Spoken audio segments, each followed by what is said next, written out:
Hello and welcome to week 4 in biopsychology. And this week we will not be meeting, no face-to-face and no Zoom meeting, just to be clear about that. So I'm going to put out one of these videos, which is what I do for the online classes to kind of explain the material that we're going over and the expectations I have. Now, because we're not meeting this week, for this week, we're going to become an online class. So the online attendance is going to count this time. So I have added to the course the regular discussion that is used in the online version of this class. It's present in your course book, and the material in the course book supports this particular piece. So our chapter here is the chemistry of behavior. And the discussion, I go into that. In that chapter, I talk about neurotransmitters and receptors and whatnot. And then we do kind of a little bit of deep dive into the opiate epidemic that's going on. And one of the principal but yet controversial issues that are out there regarding the opiate response is harm reduction, where the goal is not necessarily in some of these programs to have the person stop, but for them to be safe and alive so that we can hopefully treat them later. So I list a whole bunch of different programs that are available for individuals who are opiate users to continue using safely. So we have needle exchange programs, we have don't use alone programs, we have safe places where people can use, we have soft handoffs from the police to healthcare workers instead of always pressing criminal charges. And of course we have methadone clinics for people who want to transition their addiction to a medicine that does the same sort of effect, but it's controlled under the supervision of a doctor. And these are not without their controversy. They're certainly, and my personal ethic is that it's better to keep the people alive so that we can eventually, hopefully, get to them and help treat them. But there's some people that have differing opinions on that, and I'm open to hearing those. In fact, I have a discussion here for people to do a deep dive in this. Be respectful that there may be individuals in this particular class who have benefited from those programs. We don't want to take a moral point of view on these, but talk about the risks and benefits of these. Those, we can talk about those till the cows come home, and that will be fine. And so this is a great opportunity for you to get into some discussion with your classmates about this particular topic. Maybe even share your knowledge if there's any knowledge about it. I'm not expecting anybody to reveal their personal pathway to recovery or where they're at and stuff like that. I would not expect that at all. But certainly you might know people or you have experiences with those. It's again, kindness must rule in a discussion of controversial topics, and I certainly have no doubt that you will be able to do that with this small group of people that we have. So I'm going to be expecting people to, just like in online classes, you post once in response and reply to at least 2 other people. So get that done early, get your post in early in order to help each other with the responses that you need to get to. The grade on that particular discussion will count as your attendance grade this week. Simple as that. Now, that brings us to the assignment.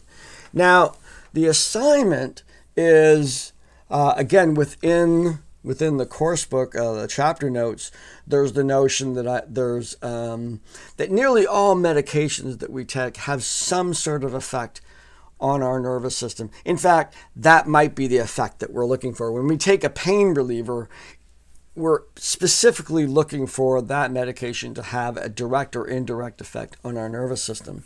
And so we can do research on over-the-counter drugs, medications that are prescribed, medications that you're taking, vitamins, could be any one of those. We could look at the illegal drugs, whatever. what I want you to do is pick one, and what you're going to do is you are going to write up a little presentation. And now let me get to the slide here. So I have created a shared Google document, and I've given you a link to that document, and you are going to put together a little piece to write up what you're going to do, the drug you're going to do. You will include any exogenous drug. This is a drug from the outside of the body. It is a first come, first serve. You pick yours, reserve a spot on the document as to which one you're going to do, and then you're going to include information about that drug. Each entry needs to be unique. If somebody has already picked a drug that you want to do, you need to pick another one, because you're going to be able to see this document and you're going to be able to see other people's work. It's all going to be one document. I want you to leave comments for each other. It can be those little bubbles, or it can be, you can write right in the comment. You're going to change the color of the text and sign it, with your name. You can have some interaction on these. And the link to this document is in the learning management system. Now, this link will bring you to that document, and you're to include the name of the drug, the intended effect of the drug, details about the neurology of that, and you put your name on it. You have those pieces. I think there might even be another point there, but everybody's going to do that. Now, this document, let's take a look here. I will share with you. Here's the document. Okay, let me blow this up. When I click on that link, you'll see this document, and you can edit in here. And you see some names already there. So caffeine, oxycodone, alcohol, amphetamines, cocaine, and Xanax are already called for.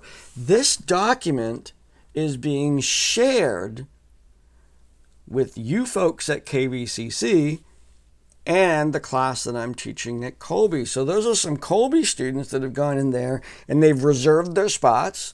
So you can go in there, pick your drug, put it in there. There are 32 students in my Colby class, and then our relatively smaller group. So you want to get in there pretty quick. These individuals have gone ahead and they have reserved their drug that they're going to do. You can do that at any time. By the end of our grading period this week, you'll have added to that information the additional description to that. Then we have one big master document that represents almost 40 people, 40 different drugs and their effect on the nervous system. So I'm pretty excited about seeing what this is going to look like. Again, remember about leaving comments, and that'll be great. And so this is kind of new for me. I needed some help actually setting up the document. One of the students there helped me, and we're off to the races here. So we'll see as people start to add to this document. So you'll get that done. There's nothing to submit. Even though there's a Dropbox in Brightspace, there's nothing to submit. I'm just using that as a placeholder for the grade. And the grade is, it's pretty straightforward. Just complete all those pieces that are listed in the rubric for this particular assignment, and you should be all set. That's in the course chapter notes. So enjoy the kind of a unique shared learning experience with both KVCC students and Colby students. And I look forward to seeing this, and looking forward to the discussion that we're going to have among ourselves about this as well. So you take care, have a great week, and I will, for you folks, next week we have no classes either, but there's going to be no expectations. The class is not going online next week. That's a week off that you have, so you can look forward to enjoying that. This class we're online. Next week we're skipping, and then we'll go from that point on. So I will see you folks in a little bit. Take care and be well.